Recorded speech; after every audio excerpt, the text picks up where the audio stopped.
Welcome back, everybody. I had a previous live stream, and this is my second one, so you're getting a double feature early this morning.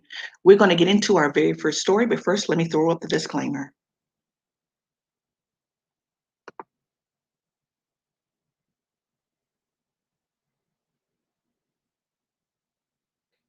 Okay, I want to continue to bring awareness that April is Child Abuse Awareness Month.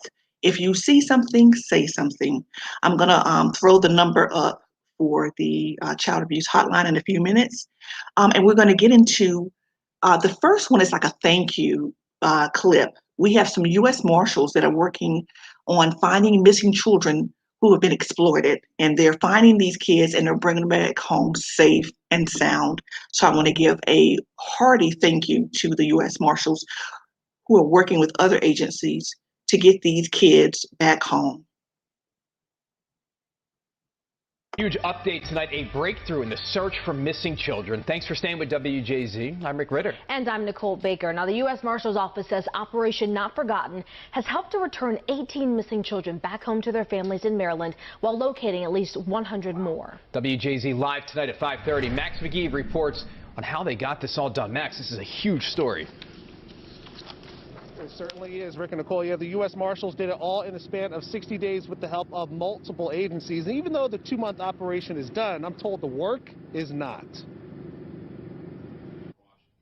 The U.S. Marshals with a major announcement Friday.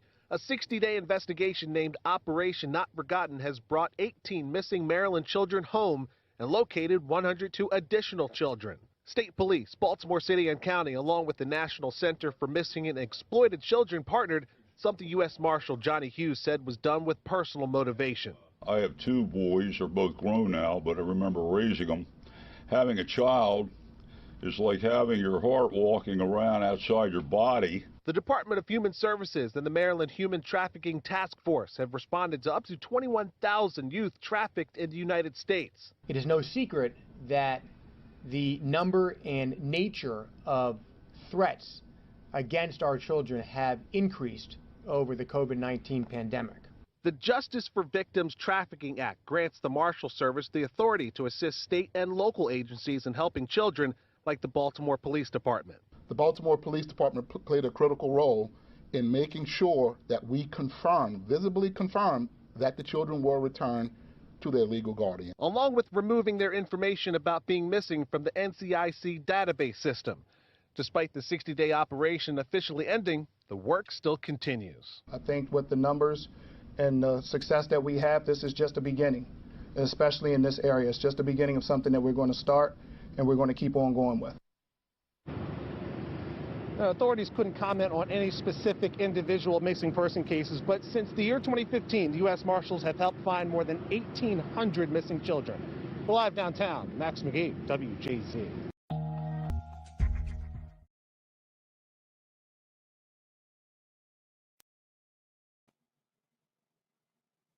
Okay, guys, we're going to move on to our first story. And this one comes out of Little Rock, Arkansas. A family had a young lady go missing, and unfortunately, she's been found, but not alive. Contact us. Just contact us and let us know that you're okay. A heartfelt message to a Little Rock woman who was reported missing days ago. Thanks for joining us tonight, everybody. I'm Hunter Hoagland. It's been 4 days since anyone has seen or heard from this woman, Kanaya Weddle. The 30-year-old was supposed to meet friends Wednesday night, but never showed. Now search efforts are underway in Pulaski County to find the missing woman and bring her home. Our Katrin Asaf spoke with Kanaya's family about her disappearance and what they want the public to watch out for. She's live at Little Rock Police Headquarters tonight with what we know so far. Katrin. Yeah, Hunter, Kanaya's family says she's not the type of person who would just run off. In fact, she would usually text or call a family member practically every day just to check in. Now her disappearance has them fearing the worst. A rural road in Jacksonville surrounded by dense wood. This is the last place Kenaya Weddle's cell phone pinged, nearly 30 miles from her last known location. We as a family just want to know that Kenaya is okay. It's also where Kenaya's family searched for hours Sunday morning, keeping their eyes peeled for any clue as to what happened to their girl. Nothing turned up. On GPS, we tracked her phone, and we were able to search the property, but it was unsuccessful. But loved ones haven't stopped their search since she first disappeared Wednesday night. Kenaya was last seen at Bar Louie on Cantrell the night of April 14th. Her cousin, Teresa Cooper, says this photo with a 10:48 p.m. timestamp marks the last moment anyone has seen Kenaya in nearly a week. This is just completely out of the blue. For her family, the unknown is terrifying. It's the uncertainty. We don't know if she's alive. We don't know if anybody has talked to her. They say the 30-year-old was always checking in, concerned for her family at the front of her mind. She talks with someone from the family every day, and so it was very unlike her. But that familial love goes both ways. Cooper and her family are holding on hope that Kenaya will be safely returned, a support system with one goal in mind: find her and bring her home. Please contact the Little Rock Police Department. Time is of the essence. Now, for those of you keeping an eye out for Kenaya, here's what you need to know. She was said to have been driving a 2019 black Jeep Cherokee Latitude when she went missing. We have the license plate number on our website for you to check out. And her phone last pinged off of West Maddox Road in Jacksonville. If you have seen or heard from her, or you have any information in this case whatsoever, you're encouraged to call the Little Rock Police Department and give them more information. Reporting in Little Rock, I'm Katrin Asaf. Hunter. We're all tonight, a sad update in the disappearance of Little Rock woman Kenaya Weddle. Thanks for joining us tonight at 10, everybody. I'm Hunter Hoagland. The 30-year-old reported missing 10 days ago. Her family telling us tonight she's been found dead. Katrin Asaf is live in studio with what we know so far. But Katrin, such a heartbreaking update. Yeah, Hunter, Kenaya's cousin shared the sad news with me this morning. Although police have yet to confirm her death, Kenaya's family tells me her body was found Thursday night in Lee County. The death marks the end of a devastating week and a half for Kenaya's family and the beginning of a search for answers. She left her cousin's house to go meet friends, supposedly at Bar Louie, and that was the last time that any of the family has seen her. Kenaya Weddle's family remembers the last moments she was seen alive. The night of April 14th, Kenaya was spotted leaving Bar Louie on Cantrell to meet up with friends, but she never made it. For days, her family looked for answers, searching the last area her phone pinged on GPS and begging anyone who knew anything to contact authorities. It's the uncertainty. We don't know if she's alive. We don't know if anybody has talked to her. 4 days later, that uncertainty ended 100 miles away. A body found in Lee County that family members say was that of Kenaya. According to state police, a woman's body was pulled from the St. Francis River Thursday night. Sheriff's deputies reported the body was found in a vehicle that was floating near a boat dock. So far, no word on the make or model of that vehicle. While the hunt for answers continues, Kenaya's family is remembering her spirit. Kenaya is very family-oriented. She talks with someone from the family every day. And slowly coming to terms with the sudden loss of one so young. Kenaya was a loving person, caring person. At this time, we have no further details on this case. Arkansas State Police are leading the investigation. A spokesperson tells me agents are following leads, but have no further updates at this time. Reporting in studio, I'm Katrin Asaf. Hunter.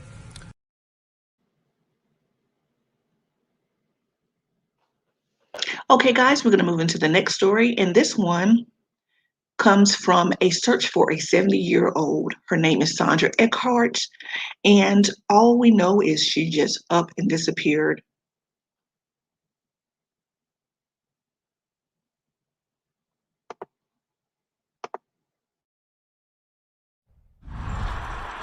Franklin police and state DCI agents and crime lab techs searched the home of 70-year-old Sandra Eckert last Thursday.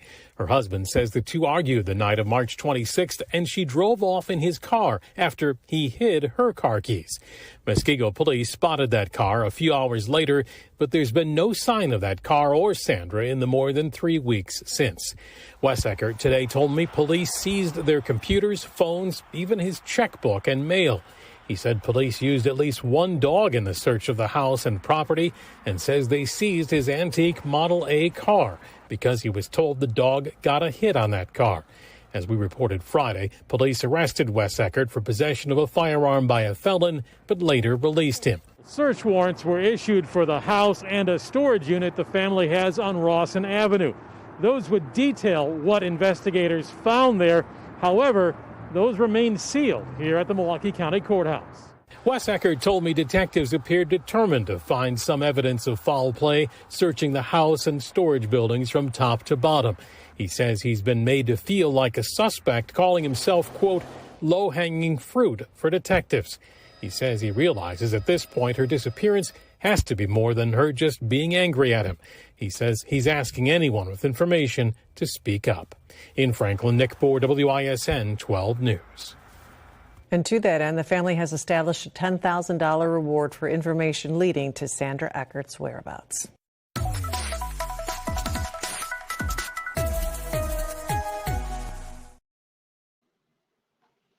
Okay, guys, now we're going to move into our broken system portion of the live stream. And this first case is very disturbing. A 2-year-old was found beaten to death in Lackland, and DCF is reviewing potential systemic issues. Guys, this is what I'm talking about when I say a broken legal/justice system. Somewhere along the lines, the social worker, caseworker, CASA, advocate, even just the parents, there's been a breakdown in between them communication-wise. And so what often happens is it gets so bad that the child ends up dead when it could have been easily prevented. That's what home visits are for. That's why social workers are accountable for whoever they're tasked with, whatever families they're assigned to. And this is not a bash of them, but I'm saying they got to do better, period. And we all have to do better. And just like I said, this is Child Abuse Awareness Month. Please, it doesn't cost a penny. It's a toll-free number. If you see a child being mistreated, that phone call could be the difference in between a child's life or death. If you see something, say something.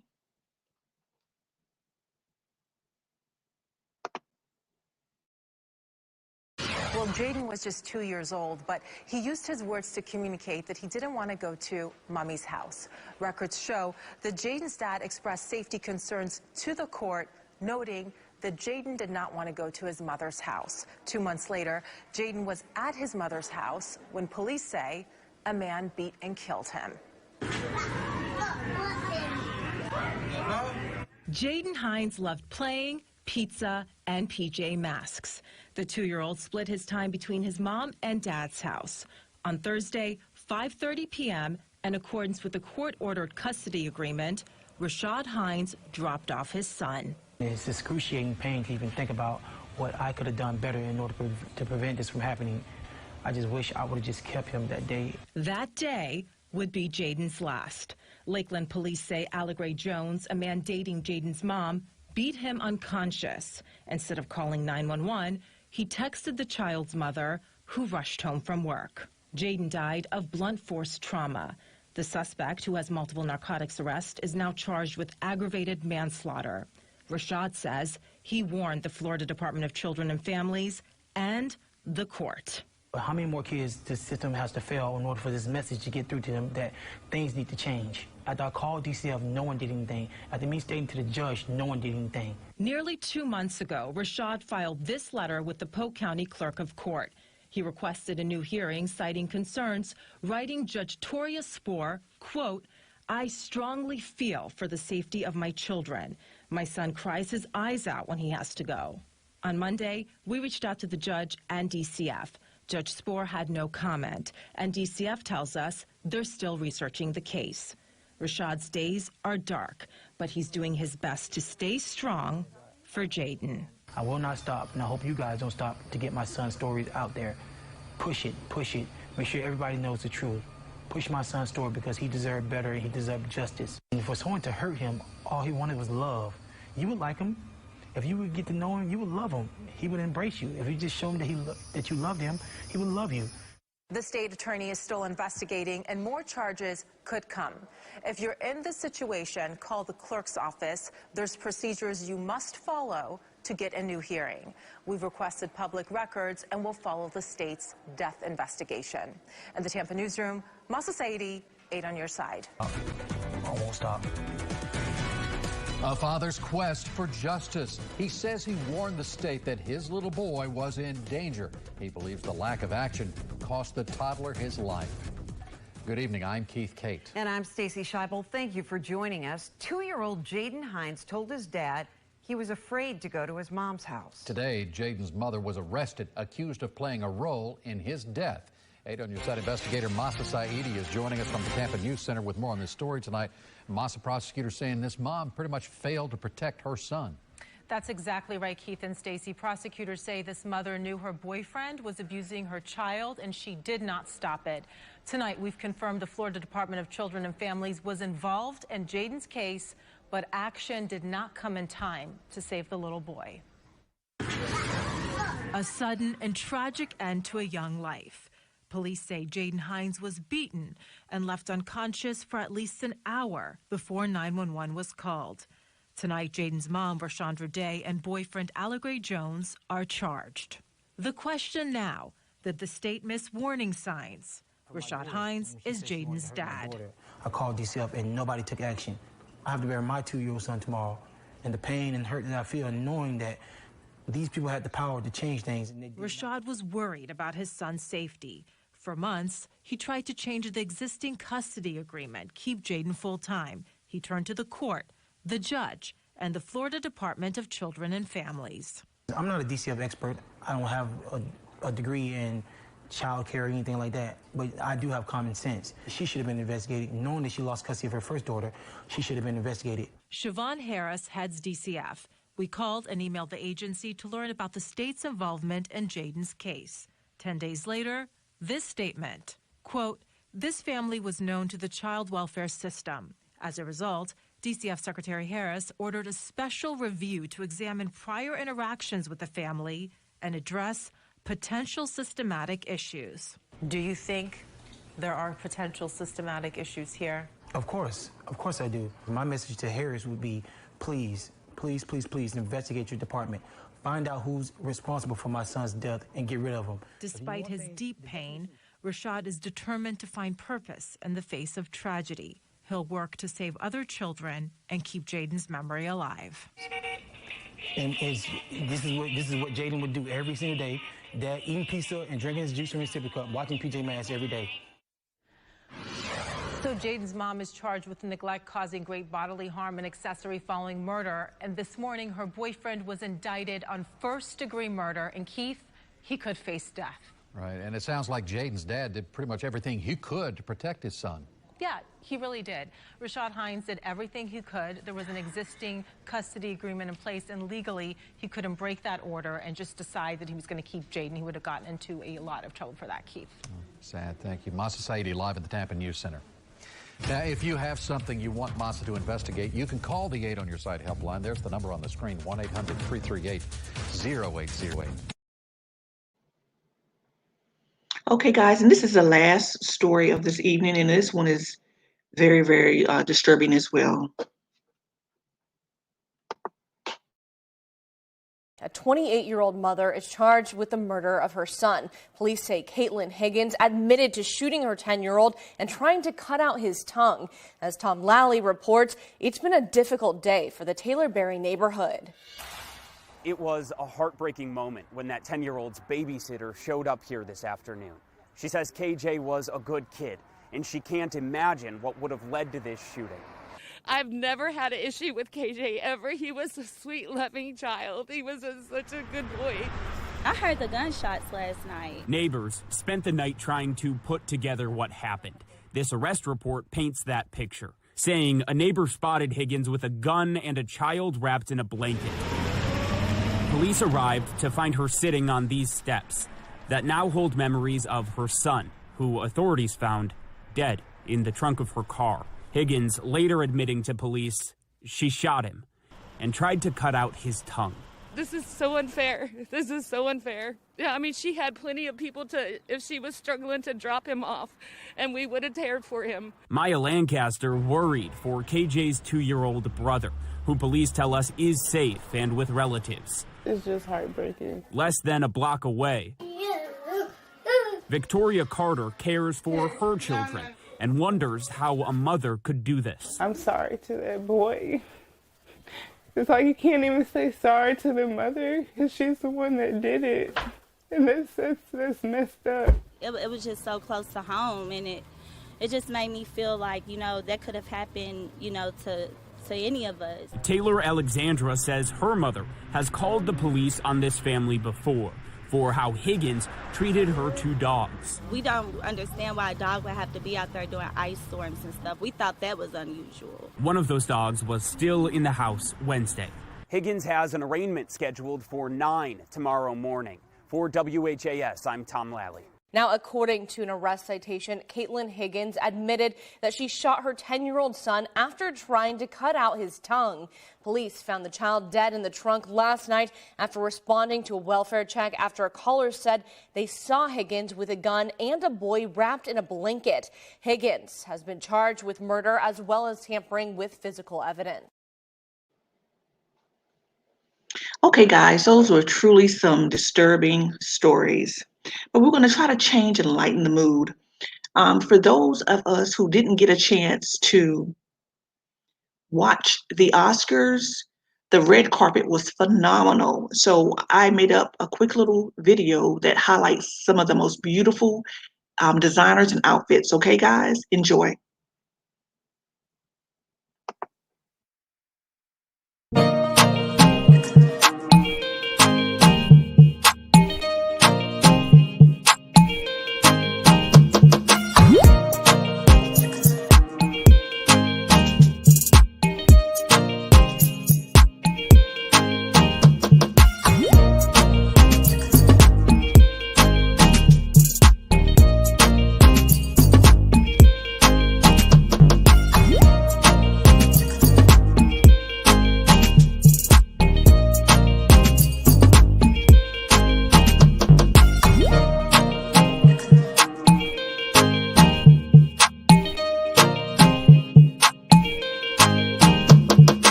Okay, guys, we're going to do my affirmation. And I encourage you guys to say it to yourself every day. I am gifted. I am talented. I am beautiful. I am enough. Self-love is the best love. Please tune in during the week where you'll be catching my hot topics. And then we'll meet up again on the weekend where we'll do When Keeping It Real Goes Wrong. And every Sunday night, you can catch me here doing our Unsolved Missing and a Broken System. Have a blessed rest of your morning and week.